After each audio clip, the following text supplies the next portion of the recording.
beginning. Doesn't matter. And here, one of the big things to notice on this particular shot of the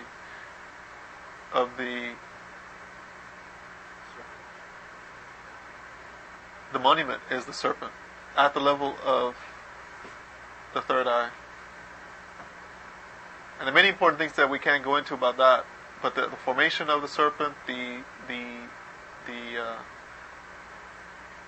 length of the tail of the serpent, the turns of the body of the serpent, so on and so forth. Here also, the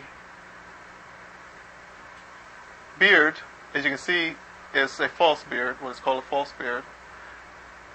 A beard that Ramses did not have, but that was added as a way of... There are several things about the beard. Beard is a symbol of fertility, symbol of the beginning power of the spirit. This is why you see Asar with the beard oftentimes. You see the different divinities. Also you see Hatshepsut, who was a female Pera, and she wore the beard also. It is a symbol of power, as well as the headdress that you see that he's wearing, the headdress of the lion, the headdress of the Sphinx. And there are many things about this that we can't go into for too many details. Where were those unfinished paintings where you could actually see the diviners? It was one of the tombs, right? It was one of the tombs. I'm not sure which one now. Because they had some areas where they didn't actually had so you could actually see it in its earlier stages before they actually carved out the books and all of that. So you could see where they had the good lines and the lines. Part of the pictures that I'm telling you about, of a protected area, and here you see the soldiers, and you see them all over. And if you're a paranoid person, you'll be very nervous because they're all over and they have big AK-47s or whatever kind of rifles that they have. And but they're nice people, and some of them they try to get into the act, with the beggars. They try to get you to, because some of them have camels, and they try to get you to go and rise on their camels, and to get a little bakshish on the side. And this is Ramses, again a statue of Ramses. So now we leave that area and we move on to Saqqara. This is a shot of what is known as the Step Pyramid, which is held to be the first pyramid created in Egypt for the third dynasty,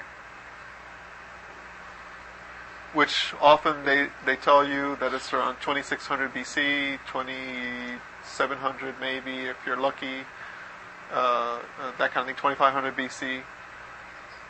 It is constructed in tiers. What it turns out to be is actually a mastaba tomb and a mastaba tomb means, mastaba is an Arab word that means a flat house, a flat roofed enclosure where the body was buried. And on this mastaba, you see several drawings and several inscriptions, just like you saw in the tombs in Wazet in the south. Only that these are earlier, these are older, because the developments in Wazet occurred after Memphis. So you have Anu, you have Memphis, and then you have Wazet development. Ra, Ptah, Amun. And it was the development of that teaching of the Trinity.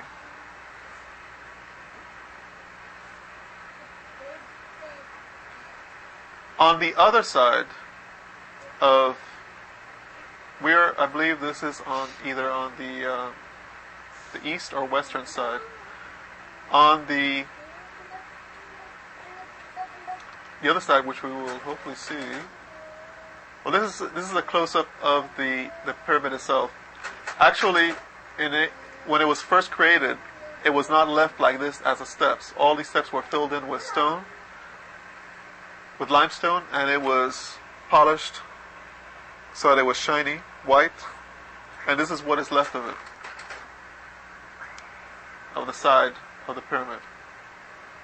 And these are reconstructed once again. These are all torn down. It's like a puzzle that was put back together by the archaeologists. And once again, what happened to the stones is that they were quarried and they were taken for people's houses. We turn to the other side of the complex and we see this structure here, which is known as the Pyramid of Unas. This is what's left of it. Once again, you see on this side, this gives you an impression of what the pyramid originally looked like before it was quarried, before it was damaged. Some of the stones are down, and this is what it would have looked like. It would have been a nice pyramid shape. And these are burial pyramids. These are not like the pyramids in Giza. That's a totally different architecture, a totally different purpose that they were created for. This pyramid, of course, has the first extensive text on the spiritual philosophy of ancient Egypt known as Shetout Neter, otherwise known as Maitawi, Egyptian Yoga. These texts, and I've talked about them in the Purnam Haru, you can go read about them some more. I also have included some of the texts also, a few of them, as part of the translated part of the book. They are not allowing anyone into this temple. They say because it is caving in also, and they're trying to do repairs on it, that kind of thing. Although every time I've gone there, I haven't seen anyone doing anything in this area. It seemed like, and it was made. A comment was made to me by one of the guides there that one of the Egyptian guides that they also feel that people are being charged and the monies are not being used to restore the monuments. So this is not even my own impression. This is an Egyptian guide who was saying this. And this gentleman here, he's one of the people I was talking about earlier. He's a soldier guarding the area, and he wanted a bakshish for taking the picture, and he wanted to give me a ride and all this kind of thing. I said no, don't need any rides. Are most of the people literate there? Can you wear like a shirt that says, and like have your pockets out? Like I don't have anything. It's not even worth the brain power to think about it. You just have to move to a higher plane. No, you have to kind of ignore them. You have to take your mind higher. And you keep on walking, and it seems rude. Flies, and they're just there, and you gotta rise above it. And you just. There's no way they don't really listen. They don't answer. They're so used to manipulating the situation to get whatever it is and to just do it. And really, it's not even. It's just like ingrained. You know, you talk about those grooves, or things carved in stone, and those grooves, and the grooves are just so deep that that's the only lifestyle they know. And I guess it's passed on from generation to generation. It's like really the only way they know to behave. Like otherwise, they would be lost of what to do with themselves. They're there besides hanging out, and there's nothing else to do for them to do. How can you be with yourself? If you're a very agitated personality, and how can you sit quietly and sit with yourself? So it's just so it gives one an opportunity to practice spirituality also, and not get just carried away. You can't get away from the true meaning of what it means to practice spirituality. You know, you're looking at all of these pictures. Oh, devotion to the divine, devotion to the divine. Well, there's a divine. Devote yourself to it, to him, to her, to whatever. And so it's part of the process also of a spiritual book. Do they get physical, or they just talk a lot? They get physical in the sense that Somebody actually like if you allow them, that was one situation. If you encourage them. If you encourage them. And encouragement doesn't mean like you do anything wrong. It means that they just start to tell you about if you want a ride in whatever, the horse cart or something. And if you even start, and they say $5, and then if you even start a conversation with them to say, well, how far, or if anything, other than no, then you've encouraged them. And then because you've led them like it's like a bait to them. They don't know beyond. If you say no, and even if you ignore them, like they get upset, they walk. So we were like walking one point, and we were having a conversation. It's very hard to walk and have a conversation. You cannot maintain it because every 5 seconds somebody's interrupting you about a ride. So at one point I said, we're having a conversation. No, thank you, we're having a conversation. And so they passed back, like maybe 5 minutes later, you're still having that conversation. And they said in a way like they were offended, by it. But it's just. Well, I've seen also. One person actually put their hands on him and like kind of just kind of.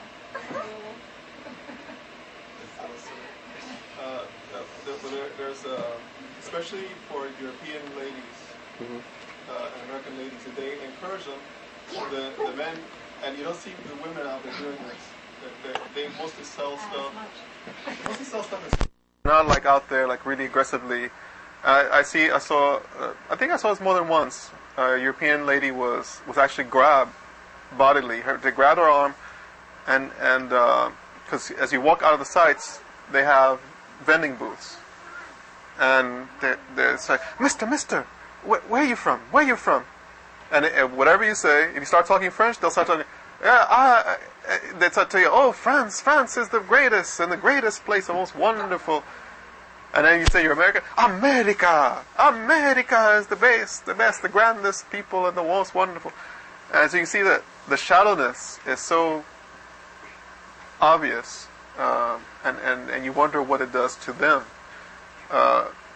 This lady was bodied. She grabbed her arm. She started looking. What is this that you're trying to sell? Because he's showing her a book or showing her a veil or of some kind of something. And she started looking at it just for a minute, and then she started turning away to go back to her bus and to go away with her tour. And then he grabbed her arm and said, "No, come, I have more things at my booth. Come and see, I give you good price, best price." And so one of the techniques they tell you to do is if you want something, you decide on the price you want, and then you tell them below the price because they're going to immediately go up. But then you're going to go way up above things and say, no, it's okay. No, I'm going. I look later, and they don't want you to do that. So, but if you play that to perfection, then usually they will come down to a reasonable price as they see you stepping into your bus because they don't want to lose the sale. So that's usually the way to handle that. And this is the interior of the temple.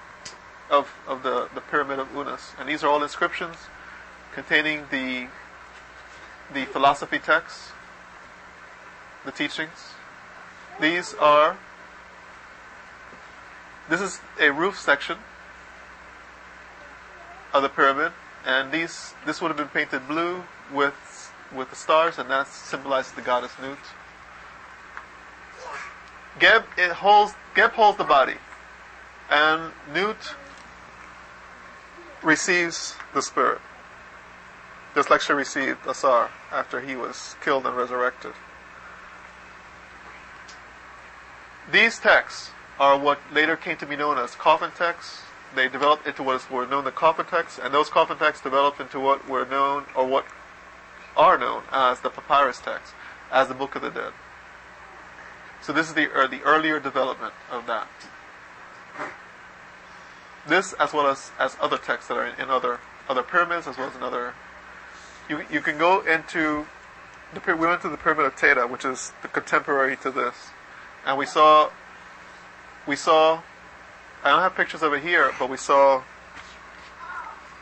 one of the ancient Egyptian symbols is actually exactly what the modern Christian cross is, which is very fascinating.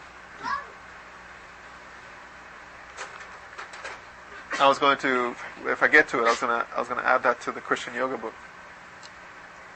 This is another picture of a different section of the pyramid of Unas.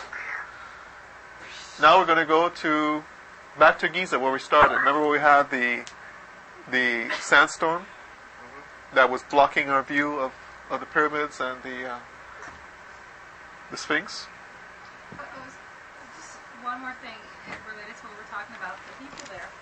And it relates actually to what we were talking about in reference to the study group about even people coming in and levels of spiritual maturity.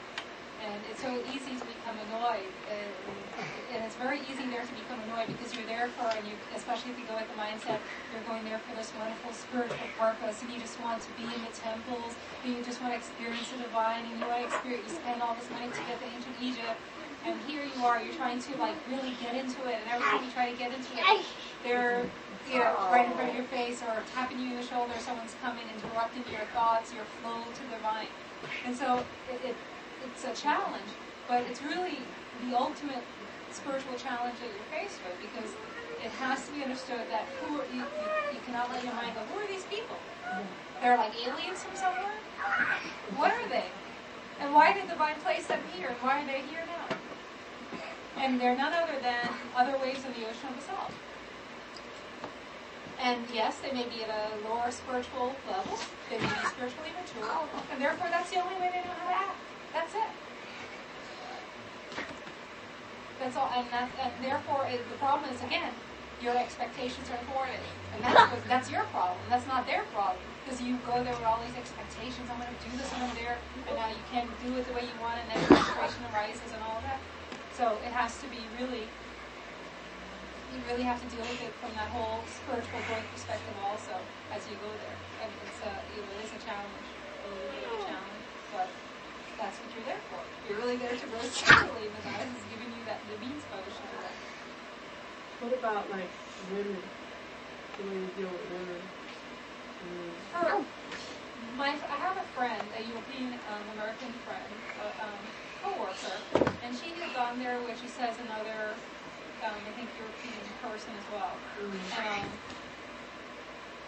And she when she found out I was going, she just told me, she said it was very difficult. They only went to Cairo, and she said they had a very hard time because, as you explained, it seemed to be, what she was explaining was more along the lines, he said, where they were grabbed or taken, not grabbed in a nasty way, but just, like to show you what they have and to get you to come into their stores to buy this and show you, make deals with you, and they don't take no for an answer.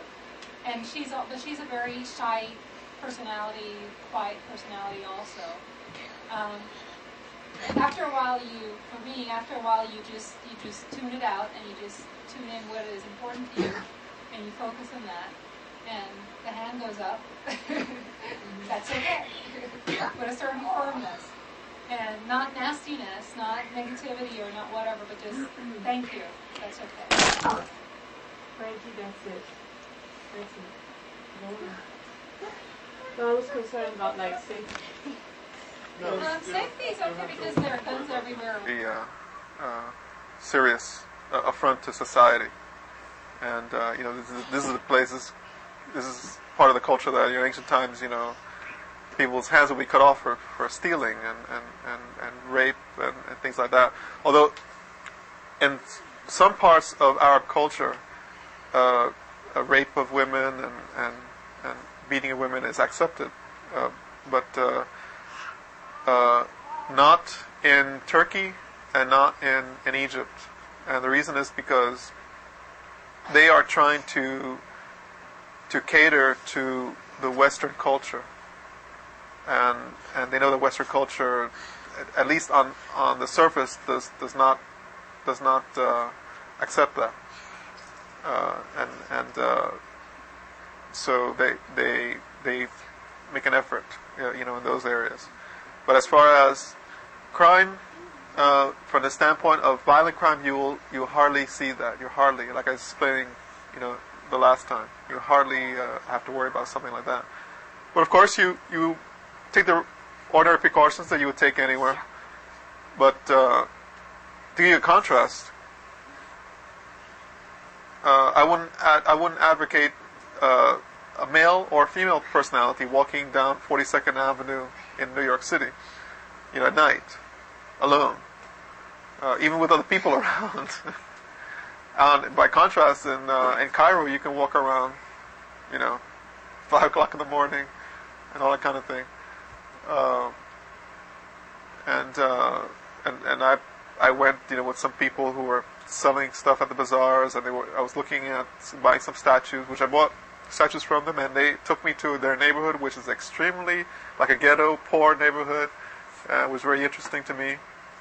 But of course, I didn't feel, fear anyway for other reasons. But I didn't feel that it would be a problem for anyone to go and explore and different things like that. So I don't think there's anything security-wise, should be of an extra concern. No, like I said, they've. Women have very low, Yeah, but not in Egypt and Turkey. Those are the two, especially Turkey. Turkey is even more stringent.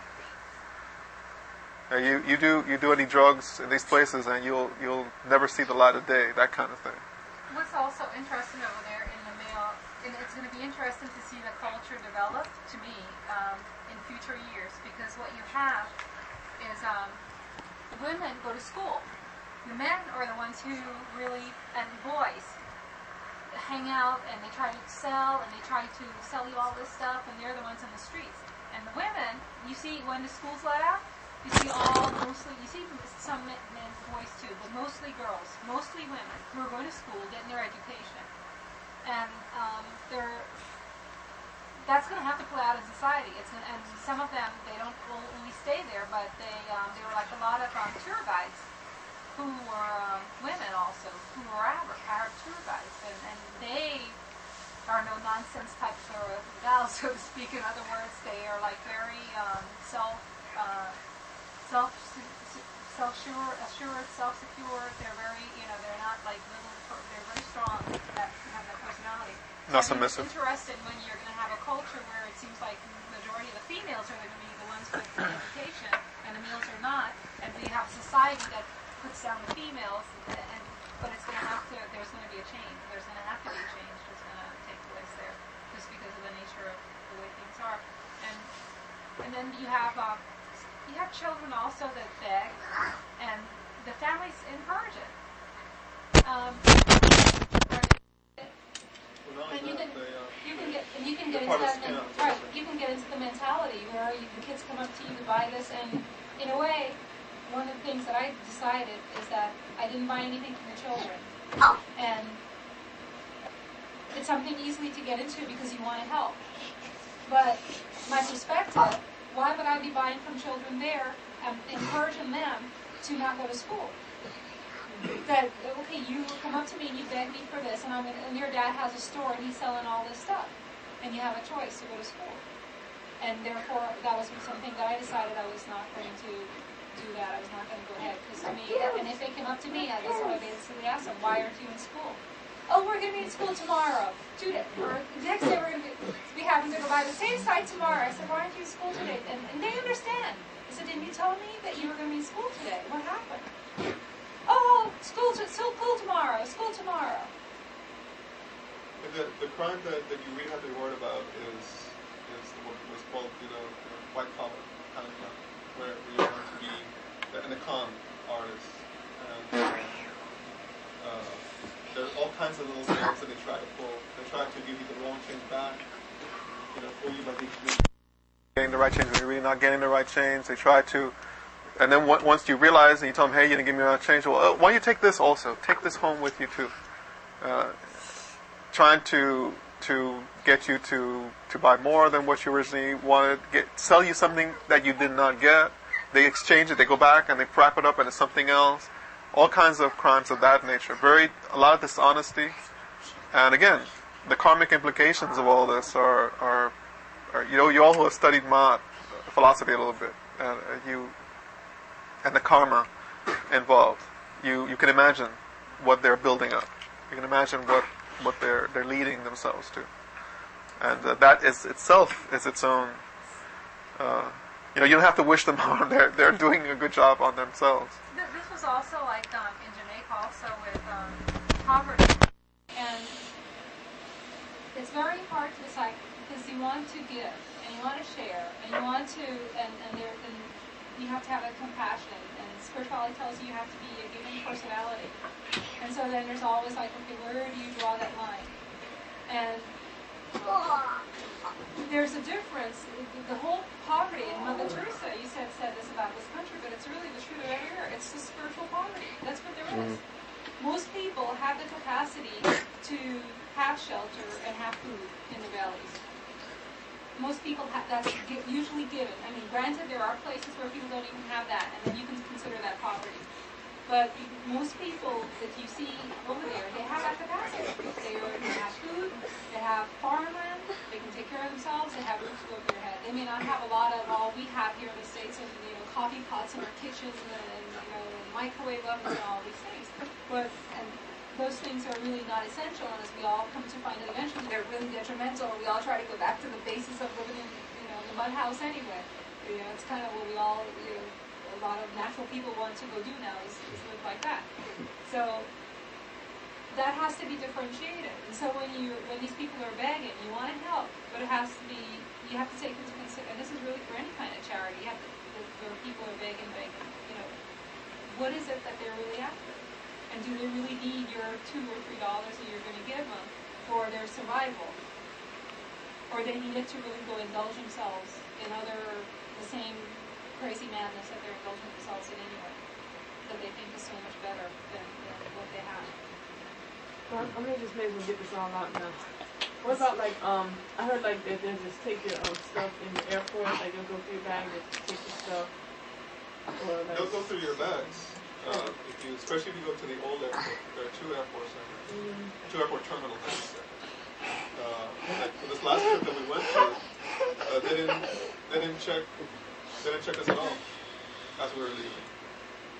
And some of them, that my previous trips, they will check and they'll go through everything and they'll set you aside and all kinds of things. And also, not just, but U.S. Customs, when you get back, they give you a hassle also, especially if you bring stuff back as well. But no, you don't have to worry about that. You don't have to worry about that.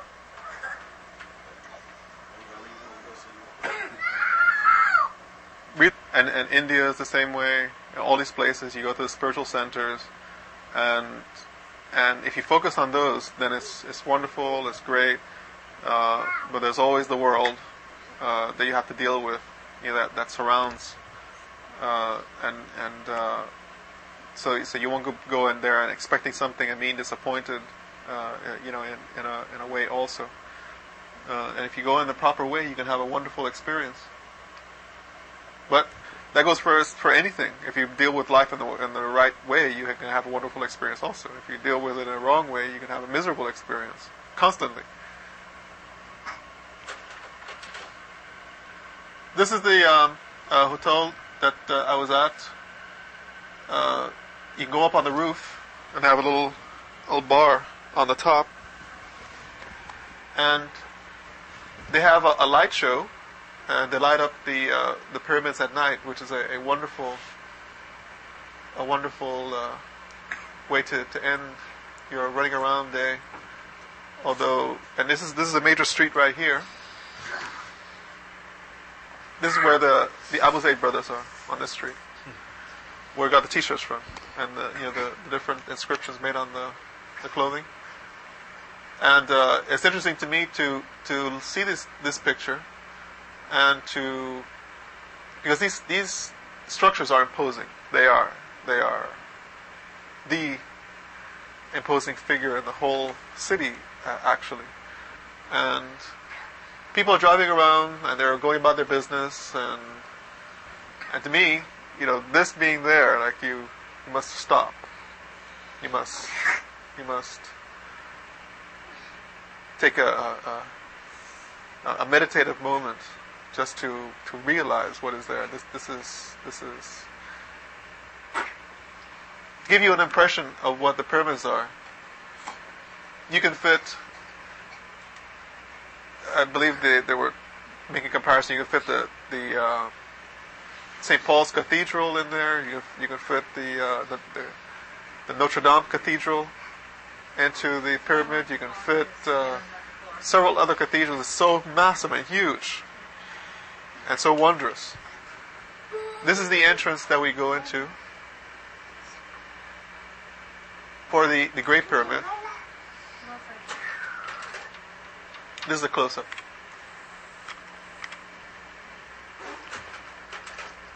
And this is the morning. How far these pyramids is from each other? They're actually very far. For this angle that we're shooting at, they look like they're close, but they're actually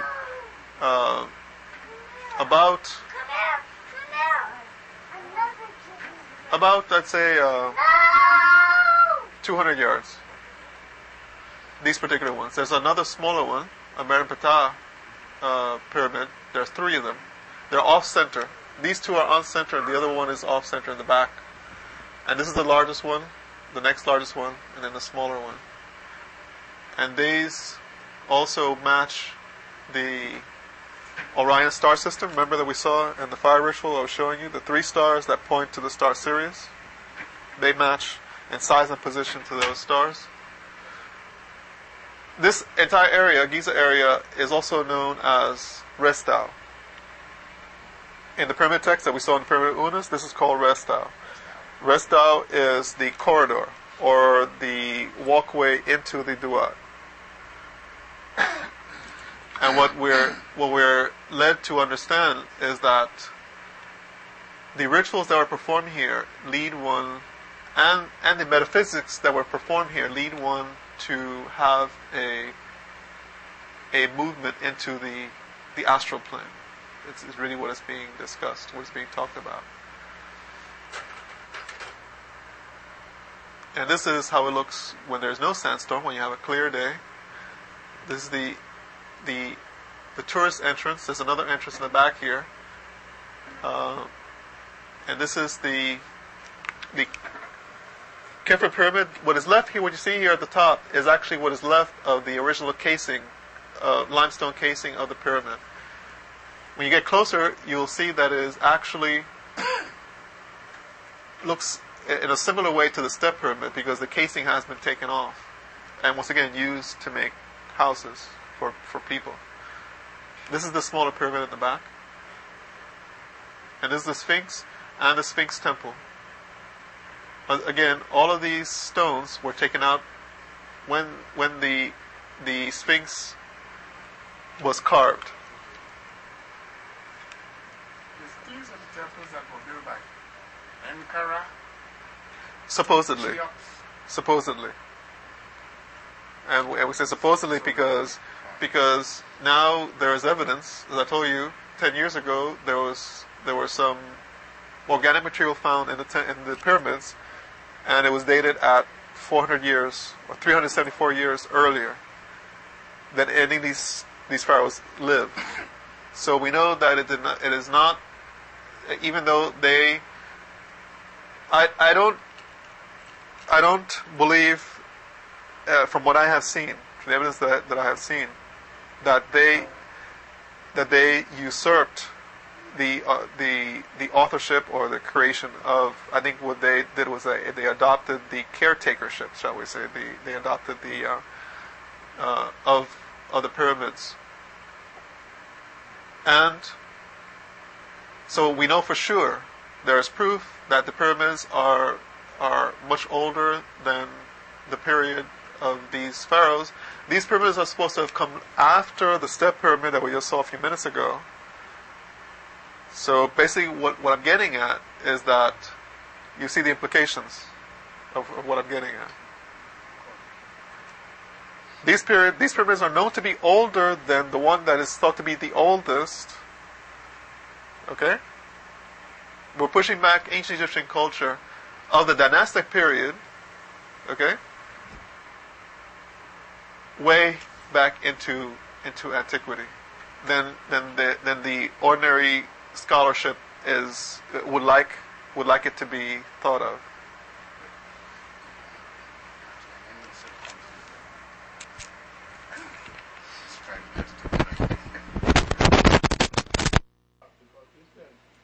Ankara and Cheops, and they come from what they consider to be the Old Kingdom.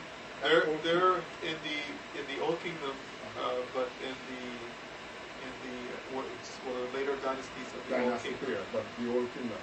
The Old Kingdom is like from 1 through 6 or something? There's 6, and they're like 6, something like that, towards the end. So, well, And the pyramid unus is before, like around the 3rd, and the step pyramid is around, supposedly around the 3rd. But pyramid unus is 4th or 5th, and the Tela pyramid, the Pepi pyramid, the pyramid text was around the 4th. The step pyramid is supposed to be around the 3rd, and the Abdu, Heracopoulos, these are from Dynasty 0, actually, and prior. I'm trying to walk back with you in the sense of the dynastic period, before the dynastic period, these pyramids possible because when we look at the age, what you say is that when you look at the age, they couldn't have anything to do with quote and unquote what they call, I would call it the new kingdom in a sense. No, New Kingdom is much later. No, well, I'm calling it the new kingdom in a sense, just stepping out of that old kingdom. The Middle Kingdom. The Middle Kingdom coming in here. Because no, this well, the evidence that we're talking about now puts this into the pre-dynastic era. Pre-dynastic era.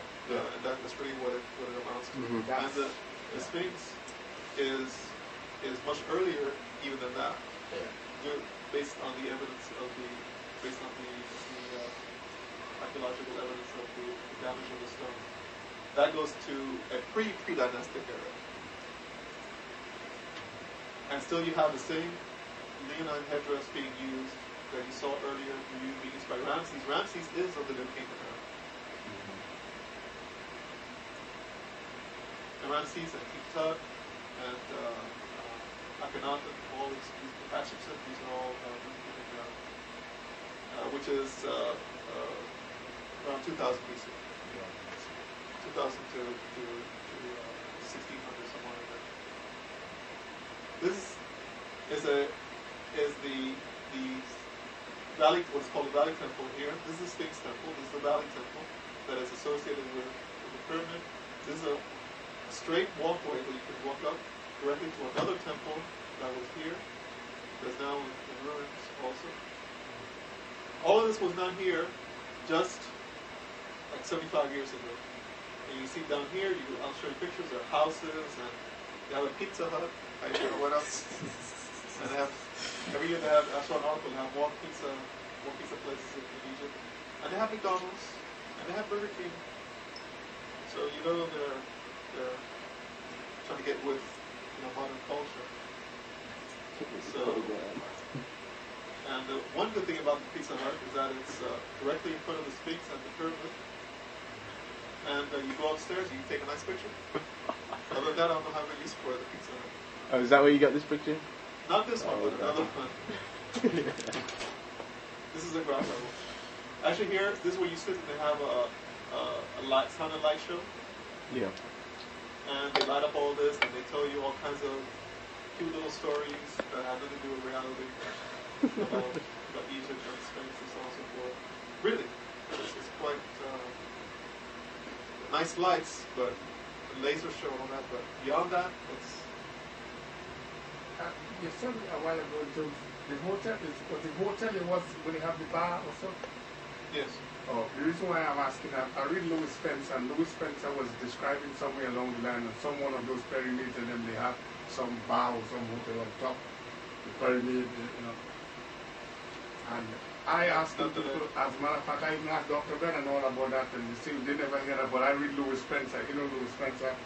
Yeah. And he gave a kind of description there, I never come across that in my life, so. And they used to allow people to climb up to the top. To the top.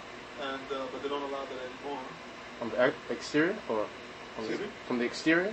Yes. To the top, and it's a fantastic view. People have described an electrifying effect on the body, and at least when people got hurt, that they disallowed that, they discontinued that. There are many things that have been discontinued, especially in the last 30 years. People who were visiting prior to that had full access to just about everything, especially if you had money to pay off people or that kind of thing. Now it's a lot more difficult. And this is the Sphinx from the front, the Sphinx Temple. And that same walkway, we're just moving around, taking a good view of the area. This is the Great Pyramid. This is the big one that you can go into. Sometimes they have different ones closed or open. and you have to go at different times. We went inside this one, and we got into the what is usually referred to as King's Chamber, but these temples, these are actual temples. They have nothing to do with burials. These are metaphysical practices that were engaged. To go in there and chant, as Karen can describe that maybe later on at that time. It was a wonderful experience. And I'm taking close up, looking at the headdress of the Sphinx, and looking at the Sphinx actually had a beard that was, as I was reading, it was taken to the British Museum. I looked for it when I was there, but I did not. We were there very brief period. I didn't get a chance to ask anyone about it because they were repairing and everything was locked up also. So it's a little bit of a problem. And they hide a lot of stuff. There are a lot of things locked away. And here again, there was a serpent on the forehead. And here you can see very clearly that this face has what is usually referred to as a sloping physiognomy, which is typical of the African facial features. And you can see the striations of the Leonine headdress. Here.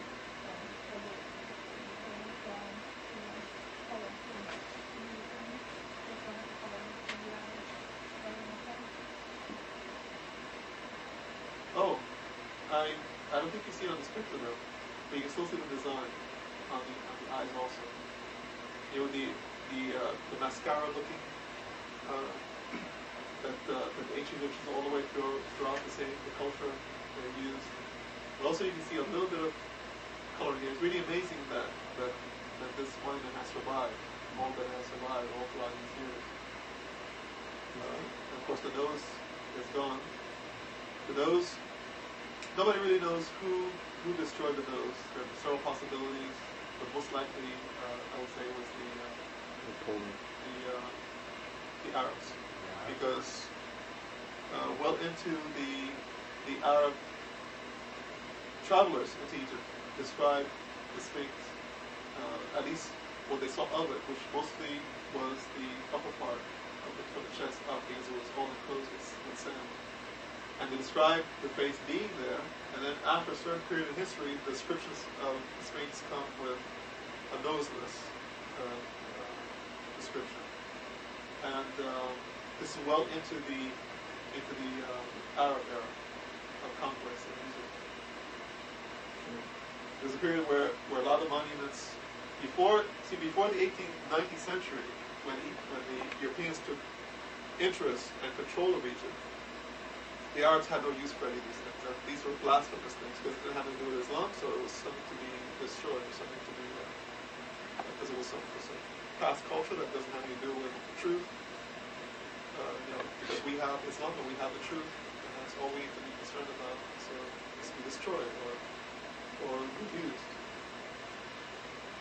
So isn't this the pyramid also that they say Napoleon shoot down the nose? Yeah, they say Napoleon did it. They say that there's some other stories say that some caliphs did it, but they don't really know. They're not sure. That's just a myth from a standpoint of a story, told to you have to be very careful with that. Scholars, they come up with some ideas, and then as they get repeated, they seem to gain a truth to them, a life of their own, and have no basis in reality. There's no proof at all that happened. In fact, Napoleon and his army and the scientists that he brought with him are what revived interest in ancient Egyptian culture and art, and Champollion came after that also. So that would have been a very unlikely event, because coming in there to Egypt, when they realized what it was, why they're going to go destroy it? They're going to take all the stuff back to the Louvre Museum. What for? If they don't like it, they bury it and all destroy it all there. So that statement doesn't hold water. Joseph? There's also This part on the bottom Mhm. is made up of sedimentary rock, which is the limestone. Mhm. This part above is a different grade of rock. I can't remember what it is right now. It's not it'll come back. It's a different grade of rock, and that's why it has survived a lot better than the bottom. Mm. But one of the benefits of the damage is that we can tell the age of the Sphinx by the damage on the bottom portion. There's also some. They say that the original head was that of a lion in earlier times, and as the philosophy grew and expounded, that they put the head of a control, symbolizing, of course, a higher consciousness of man. Well, I have not heard that. And that's why the proportion of the head is a lot smaller as compared to the rest of the body, because they had to then recarve it. There are some shall we say explanations that are given to that, and that is one of them. Another one, so that there are several that have had to make several repairs on the Sphinx. They have had to. And another one, a variation of what you said, is that it had an original head, and then they carved it down to something else, which is what we have now. But again, these are speculations. So old that Right. These are all.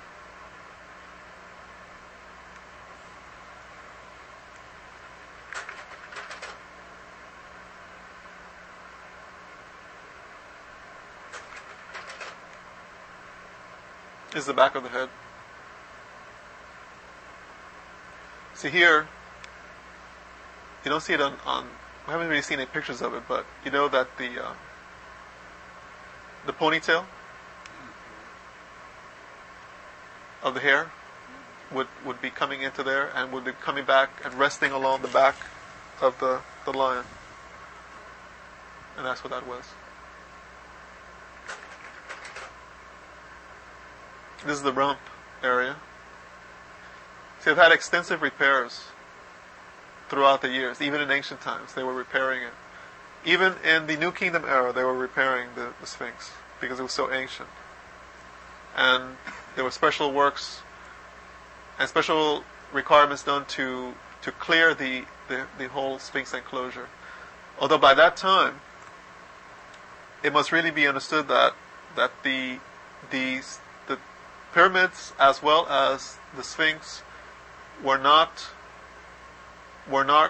part of the general mystery system. And what I mean by that is that they were created in the pre-dynastic era, and the mysteries of these were so obscure to the people in the New Kingdom era that you hardly find any scripture about them at all. You hardly find any scripture about the Sphinx and the pyramids at all in the New Kingdom and in the later period. For that matter, in the Middle Kingdom also. And what I'm getting at by that is that these structures relate to a philosophy as well as to a metaphysics that was not possible to practice. So therefore they were closed because it was dedicated to a different era in time and history. And as you, not to get into too much because we're going to run out the end of this tape also, but who've heard me talk about this briefly before, what I'm getting at is that as the earth passes through certain movements through the universe, cosmic energies are easier or harder to harness. and the era in which these were created, it was easier to harness. That era will come again when the world passes through those cosmic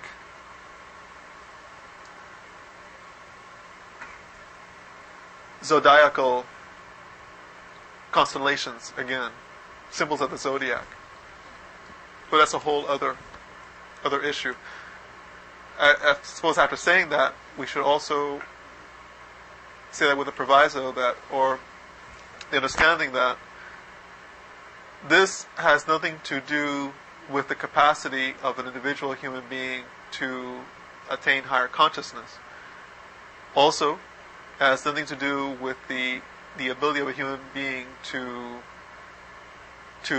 partake in psychic phenomena or to develop psychic powers. What it does mean is that it is much more difficult nowadays than it was in ancient times due to our time and space and history.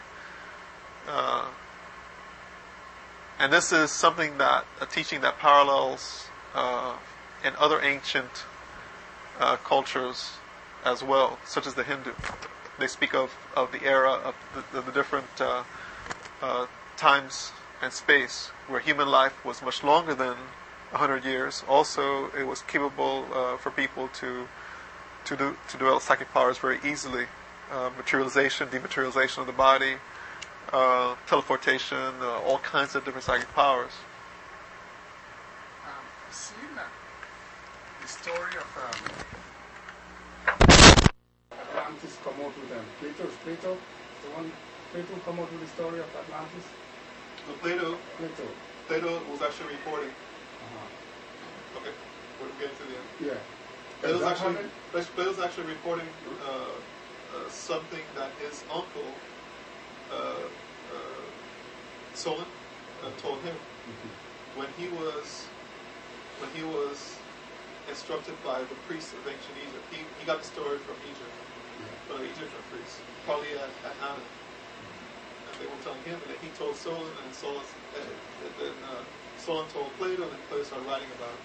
So it's coming like that. So what I'm asking now, in as much as the story come from, it's like a basic story at this point, is there any kind of a truth towards that story in relation to that far? Another you're using that to far civilization in terms of let me call it no date of this pyramid that we have in front of us here. Well, I believe that basically beyond.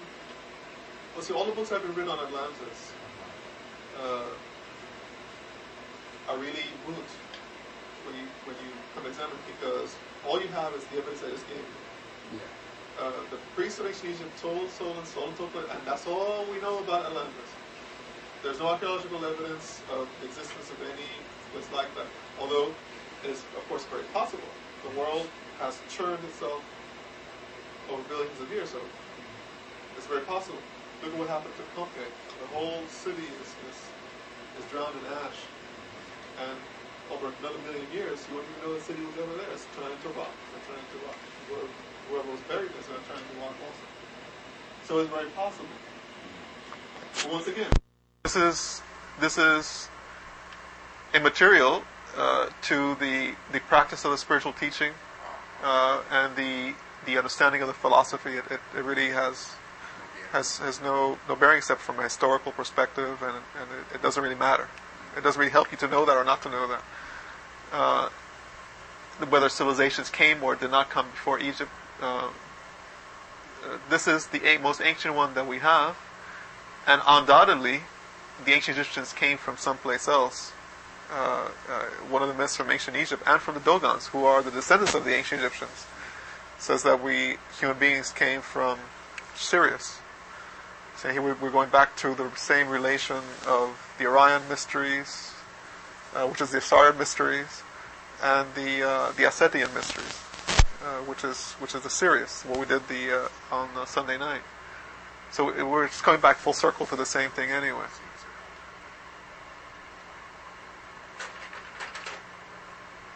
So also you can see the repairs that were done. This is the tail. And this is some of the brickwork that has been done to try to stop the damage. This vertical damage is from wind. And the vertical damage, is from water. And the horizontal damage is from wind blown from that storm that we saw. And the vertical damage is what has been shown to be caused by rainwater. And it hasn't rained in Egypt for at least 10,000 years. So now we're going to go walk up to the pyramid very quickly. This is from that whole enclosure area. This over here, if you go walking further to the right, you get to this walkway where we are now. It's a ramp. And this is where all the procession would have come up to the temple, which is at the top here of the pyramid.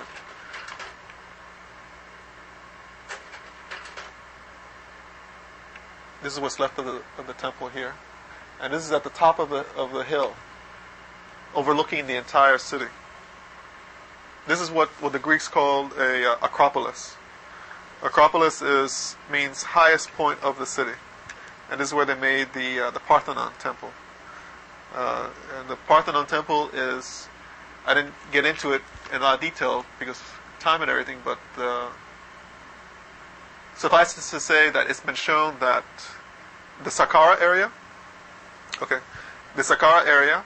where we just visited before, the architecture there was what inspired the Doric architecture of Greece. The Doric architecture of Greece is the earliest architecture. So this goes further to show that the Greeks drew from Egypt in order to create their culture. For more details, go to the From Egypt to Greece book.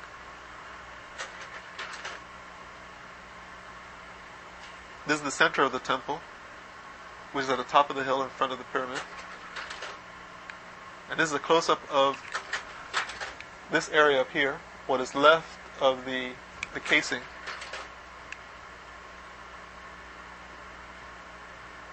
Every time I look, I wonder about this stone that's up here. That's like it's ready to fall off. And you stand here, and it's just a fantastic feeling to look up the slope of the pyramid.